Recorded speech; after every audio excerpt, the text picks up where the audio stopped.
Well, this evening I'm delighted to welcome you. This week in my American Lit class, I teach a group of juniors, and we've been discussing Act 3 of The Crucible.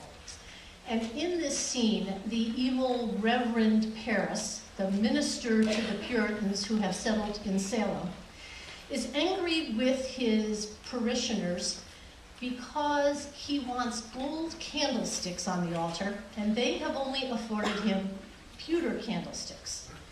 And in their tradition of leaving behind all the pageantry of the Roman Church in the old world, they have decided they are looking for a more simple life. Well, he's offended by that. He went to Harvard College, and he would like to see gold candlesticks on his altar.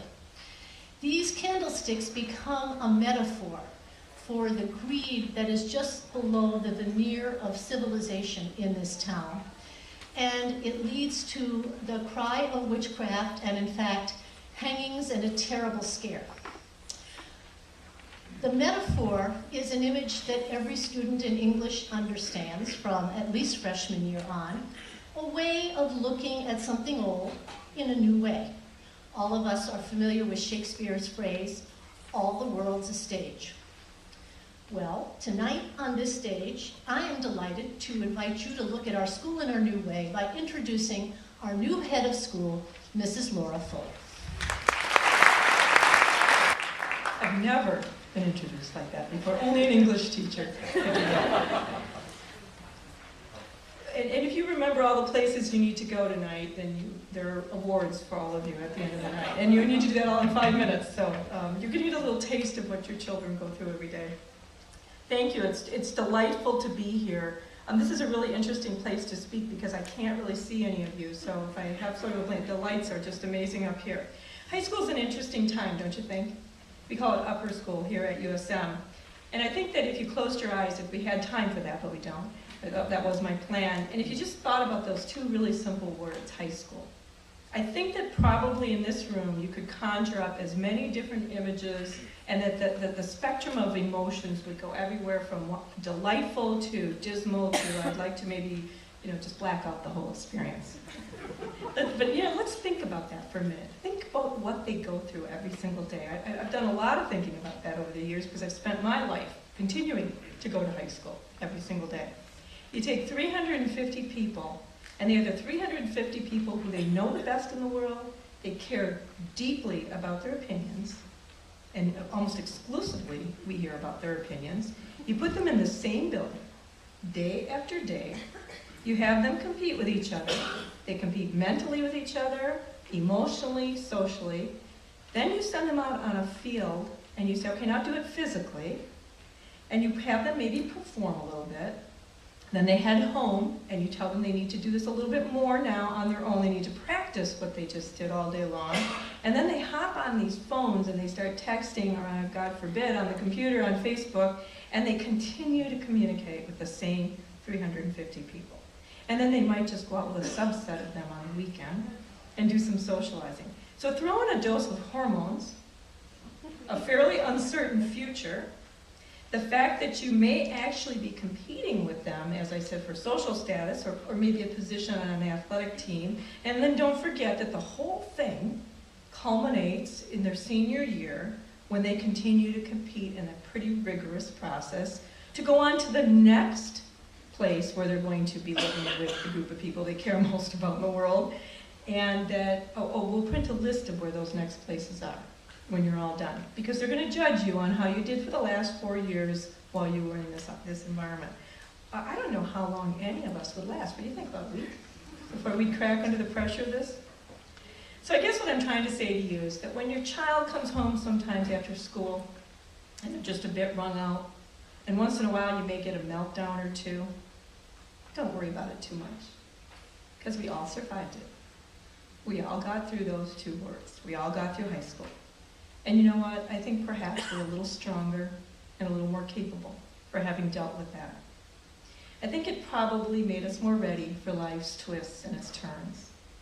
And remember that your children need to learn these lessons. They really do need to cope with being judged. They need to be able to be performing under scrutiny, whether it's in the classroom or it's out on the playing fields. And interestingly enough, this is actually all very carefully and strategically orchestrated. And it prepares them for college, and it prepares them even more importantly for the world beyond. It's not supposed to be a walk in the park. It is supposed to strengthen them, and it is supposed to prepare them for independence. And our goal should be, and I mentioned this to the parents of the new students, our goal really should be to turn them over to themselves. That's what we really want. We'll do it gradually, and we'll do it strategically, but we will make them independent. That's really what we want for them. So why is this so darn hard for us as parents? Why? It's because we love them, and we're consumed by them. And I dare say, as a parent, it skews us sometimes. I've had this unbelievable joy of having all of my 3 boys at school with me for the last 10 years.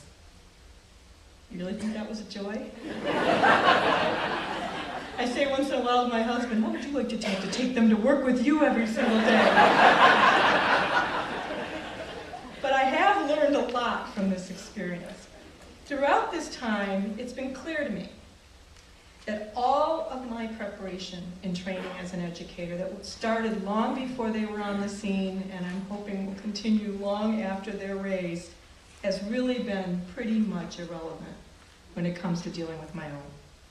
I see all of yours really clearly. That other one that's here, not so much. I'm going to turn him over to Rosie and to the experts because I can't do it. He's got my heart. He knows it. That's the scary part. They know this. They're really, really smart. So after 10 years, I've learned this. Turn them over to the experts.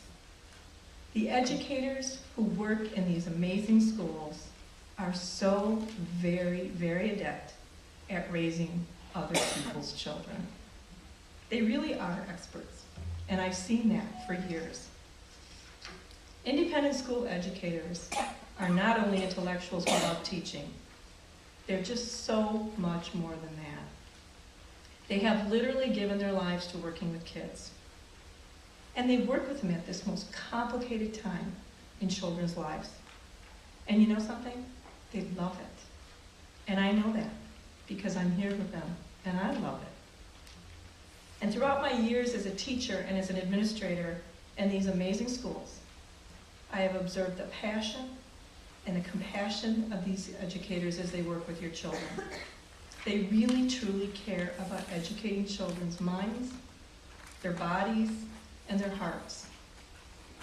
They care about teaching kids to think critically, analytically, and creatively. They know how to instill in adolescents the ability to communicate effectively, not only in writing, but also orally. They model for them diligence and hard work, and they expect it from your children. They expect it from their students.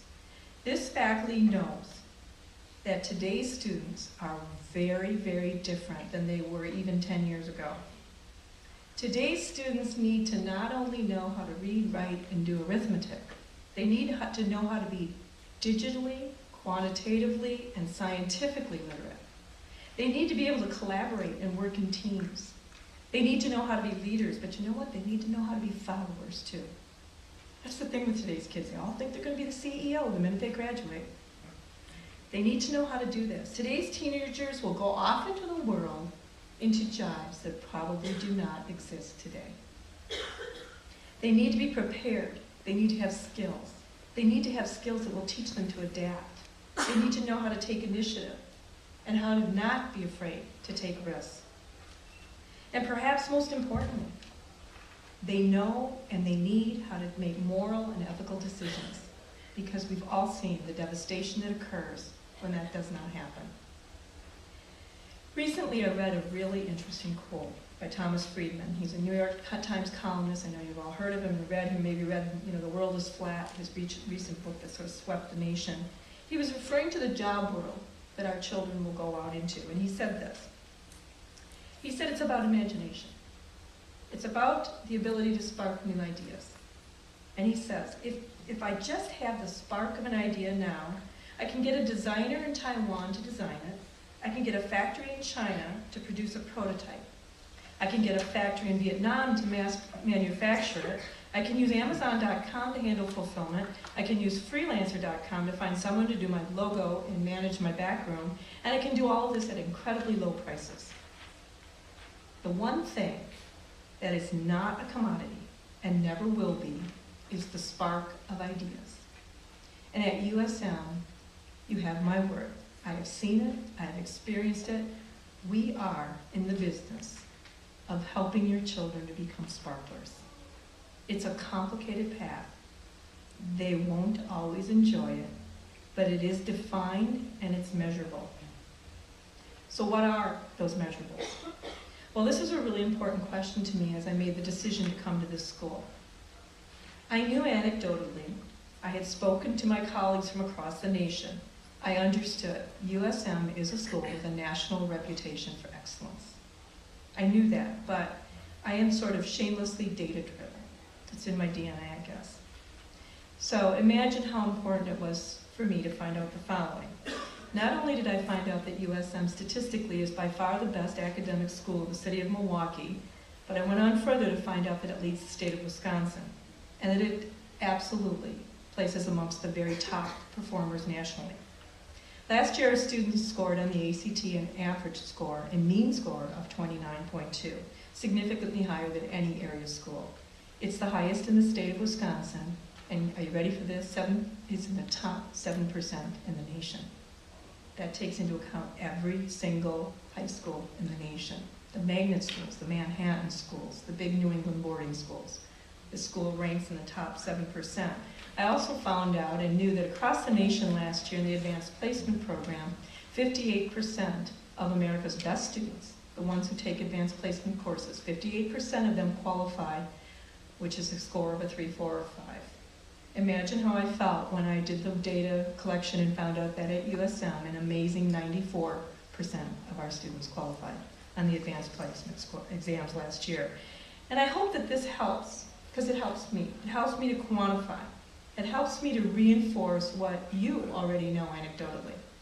USM is absolutely the best educational experience possible for your children. I feel so very lucky to have this opportunity. This is an impressive school at an important time in its history. The economy has rocked us. The job market continues to flounder, and more college graduates find themselves less and less able to find work. Is there another investment more important than what you're giving your children? Is this not the time to tee them up for life? So one final word as I close. Please remember we are only at our best when we work together as a team. Your children will draw strength and security from this. And I just talked to the preschool parents and I said the exact same thing because it starts when they're that big. We are not going to agree every step of the way, but we do agree on the goal. You know the mission of the school, I know the mission of the school, as do our faculty. We all know we want them to become independent sparklers. We will not agree on how to do it every step of the way, but I'm guessing if you look at your spouse, we don't always agree either. Raising children is a complicated science. Nobody knows your children better than you do. And we thank you for sharing these absolutely delightful young people with us. Now you are going on the march of your life. You are going to experience what they experience every day at rapid pace with the most wonderful faculty in the country. Thank you.